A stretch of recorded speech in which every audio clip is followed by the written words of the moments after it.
सभी को good morning. मैं ऋषिकेश और आपके दैनिक करंट अफेयर की क्लास में आपका स्वागत है।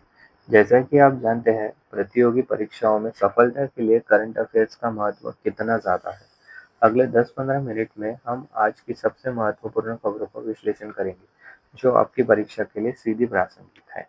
तो यहाँ आपको मिलेगा डेली करंट अफेयर, वीकली और मंथली रिवीजन, एमसीक्यूज और क्विज भी मिलेंगे। तो अभी चैनल को सब्सक्राइब करें, बेल आइकन भी दबाएं। तो चलिए शुरू करते हैं आज का पहला question. Recently, which state has become the third fully literate state of the country after Goa and Mizoram? A. Sikkim, B Tripura, C Manipur, D Telangana. इसका करेक्ट आंसर है ऑप्शन नंबर बी, त्रिपुरा। हाल ही में त्रिपुरा भारत का तीसरा पूर्ण साक्षर राज्य यानी कि फुल्ली लिटरेट स्टेट बना है। इससे पहले यह उपलब्धि गोवा और मिजोरम ने हासिल की थी। त्रिपुरा में सरकार और विभिन्न एजेंसियों के सहयोग से साक्षरता अभियान चलाया गया था।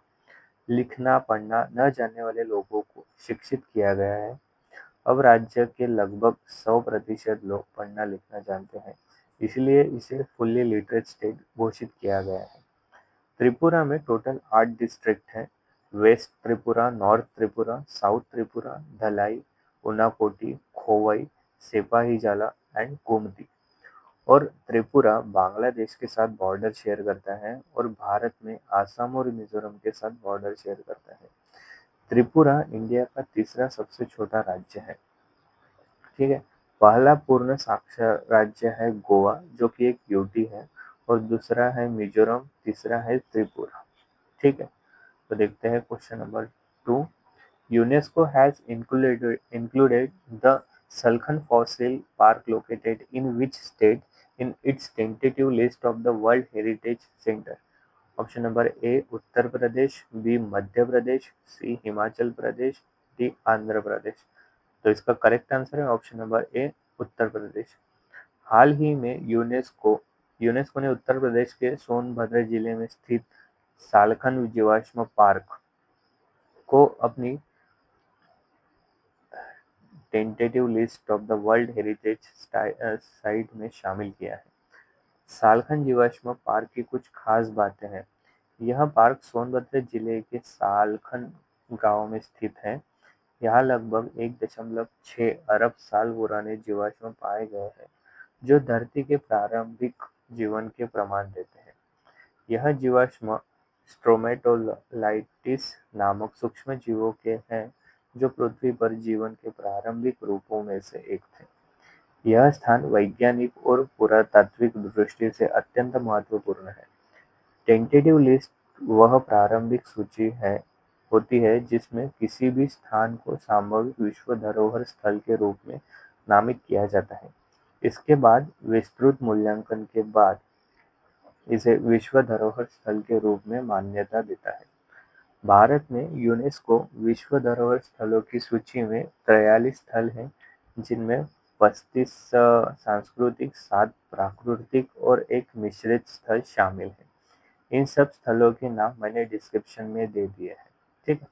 1983 में अजंता की गुफाएं, एलोरा की गुफाएं, आगरा का किला और ताजमहल को विश्व धरोहर स्थल घोषित किया गया था, जिससे भारत की यूनेस्को में शुरुआत हुई।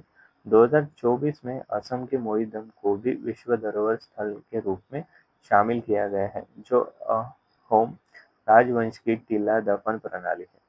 ठीक है। तो देखते हैं question number 3। Recently, India has launched AI-powered advanced traffic management system for the first time on which expressway? Option number A Purvanchal expressway, B Dwarka expressway, C Mumbai Pune expressway, D Agra Lucknow expressway. ये कहाँ लागू किया गया है? भारत ने अपनी पहली एआई संवर्धित एडवांस ट्रैफिक मैनेजमेंट सिस्टम यानी कि एटीएमएस की शुरुआत द्वारका एक्सप्रेसवे पर की है। यह प्रणाली लगभग 56.46 किलोमीटर लंबे ट्रैफिक कॉरिडोर यानी कि 28.46 kilometre Dwarka expressway plus 28 kilometre NH 48 की एक खंड को कवर करती है। सिस्टम संचालन इसे Indian highway management company limited ने तैयार किया है और NHAI द्वारा लागू किया गया है। ध्यान देने वाली कुछ योग्य टेक्नोलॉजियाँ भी हैं। 110 हाई रेजोल्यूशन PTZ कैमरे हर किलोमीटर पर 24 घंटे निगरानी के लिए लगाए गए हैं। Video incident detection and enforcement system यानी कि VIDES AI का उपयोग करते हुए 14 प्रकार के ट्रैफिक उल्लंघनों जैसे स्पीडिंग, सीट बेल्ट न पहनना, ट्रिपल राइडिंग आदि पहचान सकता है। Vehicle actuated speed display VASD वास्तविक समय में गाड़ियों की गति दिखाते हैं। Variable message sign board VMS ड्राइवरों को ट्रैफिक सूचना देता है। Control room command centre accident या आपात स्थिति में तुरंत जवाब देता है। यह NIC ई चालान पोर्टल से भी जुड़ा हुआ है। इसमें पक, इसमें पकड़ में आने वाली प्रमुख उल्लंघन तेज रफ्तार यानी कि ओवर स्पीडिंग, बिना सीट बेल्ट, ट्रिपल राइडिंग, गलत लेन में ड्राइविंग, हेलमेट न पहनना, ये सभी मोटर व्हीकल एक्ट के तहत चालान योग्य अपराध हैं। सड़क सुरक्षा बेहतर होगी। AI से दुर्घटनाओं को तुरंत पकड़कर नियंत्रण संभव है। रियल टाइम ट्रैफिक निगरानी यानी कि कंट्रोल रूम से तुरंत प्रतिक्रिया की सुविधा है। चालान प्रक्रिया उल्लंघन होते ही NIC ई चालान के माध्यम से चालान भेजा जाता है। डिजिटल इंडिया और स्मार्ट हाईवे की दिशा NHAI की 2023 गाइडलाइन के अनुसार यह परियोजना सुरक्षित और स्मार्ट हाईवे की मिसाल बन गई है। कल्पना कीजिए हर 1 किलोमीटर पर कैमरे, सेंसर और AI का नेटवर्क आपकी सड़क पर हर गाड़ी की गति और नियम पालन को देख रहा है। यदि कोई उल्लंघन होता है, स्पीड काफी तेज होती है, सीट बेल्ट नहीं होता है, गलत लेन में आना होता है, तो तुरंत चालान बनता है और कंट्रोल रूम कार्रवाई करता है। इससे न सिर्फ सड़क सुरक्षा बनती है बल्कि ट्रैफिक व्यवस्था भी आधुनिक बनकर एक मिसाल बन जाती है। इसलिए यह ATMS पहली बार द्वारका एक्सप्रेसवे पर लॉन्च किया गया है। ठीक है, तो देखते हैं question number 4। The Akhand Godavari project started in which state aims to the attract 35 lakh tourist by 2035? A Kerala, B Karnataka, C Telangana, D Andhra Pradesh. इसका करेक्ट आंसर है option number D Andhra Pradesh. Akhand Godavari project, यह प्रोजेक्ट कहाँ पर है? यह परियोजना आंध्र प्रदेश के राजा महेंद्रवरम में गोदावरी नदी के तट पर स्थित है। इसका खर्च लगभग 94 से 97 करोड़ तक आ सकता है। इसका लक्ष्य है प्रारंभिक चरण में 10-15 लाख पर्यटक और बाद में 2035 तक 25 लाख पर्यटकों का लक्ष्य है। इससे लगभग 8,000 प्रत्यक्ष और अप्रत्यक्ष नौकरियां सृजित की जाएगी। ठीक है, तो देखते हैं question number 5। Who has been announced to be given the Children's Literature Award for Hindi in the year 2025? A. Parvati Tirkey, B. Nitin Kushalappa, C. Sushil Shukla, D. Amritpal Singh. Hindi में 2025 का बाल साहित्य पुरस्कार सुशील शुक्ला को उनकी पुस्तक 1/12 के लिए दिया गया है। पुरस्कार की संक्षिप्त व्याख्या है, साहित्य अकादमी हर साल कोविड मुक्त के लिए 24 भाषाओं में यह सम्मान देती है। यह पुरस्कार का उद्देश्य बच्चों के लिए दर्जेदार, रोचक और गुणात्मक साहित्य को बढ़ावा देना है। समारोह में विजेताओं को 50,000 नकद और उत्कीर्ण ताम्र फलक प्रदान किया जाता है। ये भोपाल से है और बाल साहित्य में पिछले 18 वर्षों से सक्रिय है। 1/12 यह कहानी संग्रह है जिसे न सिर्फ बच्चों बल्कि वयस्कों में भी अच्छा प्रभाव देने वाली पुस्तक माना जा रहा है। उनके कथा संग्रह की 6 महीनों में ही 40,000 से अधिक प्रतियां बिकी हैं, जो उनकी लोकप्रियता दर्शाती है। निष्कर्ष यह है कि बाल साहित्य पुरस्कार के 2025 संस्करण में हिंदी भाषा के लिए सुशील शुक्ला को चुना गया है। इसलिए आपके 4 विकल्पों में से ऑप्शन नंबर सी यानी कि सुशील शुक्ला ही सही उत्तर है। ठीक है, तो अभी देखते हैं static GK. Where has the first epigraphic evidence of sati pratha been found? सती प्रथा का प्रथम अभिलेखन साक्ष्य कहाँ से प्राप्त हुआ था? A. Iran, B. Junagadh, C. Mandsaur, D. Sanchi. इसका करेक्ट ऑप्शन है option number A, Iran.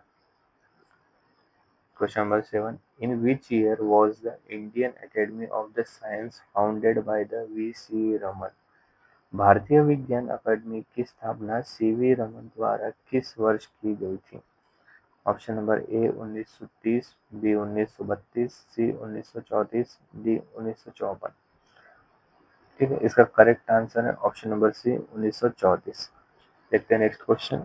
Famous Indian flute player PT Hariprasad Chaurasia belong to which classical tradition? प्रसिद्ध भारतीय बांसुरी वादक पंडित हरिप्रसाद चौरसिया किस शास्त्रीय परंपरा से संबंधित है? Option number A Karnataka classic music, option number B Hindustani classical music, C Dhrupad singing style, D Karnataka violin tradition. इसका करेक्ट आंसर है option number B Hindustani classical music. ठीक है, तो देखते हैं next question. Kuchipudi dance is the traditional dance style of the which state? Kuchipudi नृत्य किस राज्य की पारंपरिक नृत्य शैली है? A Telangana, B Odisha, C Tamil Nadu, D Andhra Pradesh. इसका करेक्ट आंसर है डी आंध्र प्रदेश। ठीक है, तो देखते हैं नेक्स्ट क्वेश्चन और last question. Who founded the Maurya empire? Maurya साम्राज्य की स्थापना किसने की थी? A Ashoka, B Bimbisara, C Chandragupta Maurya, D Bindusara. इसका करेक्ट आंसर है ऑप्शन नंबर सी। ठीक है, तो आज की क्लास यही समाप्त होती है। तो दोस्तों, यह था आज का हमारा करंट अफेयर्स का विश्लेषण। मुझे उम्मीद है कि आपने आज की महत्वपूर्ण खबरों को अच्छी तरह समझा होगा। याद रखिए, सफलता सिर्फ एक दिन का काम नहीं है, यह हर रोज की मेहनत का नतीजा है। अपनी तैयारी को मजबूत बनाए रखने के लिए इन खबरों को दोहराते रहें और अपने नोट्स जरूर बनाएं। कल फिर मिलेंगे कुछ और नई और महत्वपूर्ण जानकारी के साथ। तब तक के लिए पढ़ते रहिए, बढ़ते रहिए और अपने सपनों को पूरा करने के लिए जी जान लगा दीजिए। जय हिंद। Thanks for watching.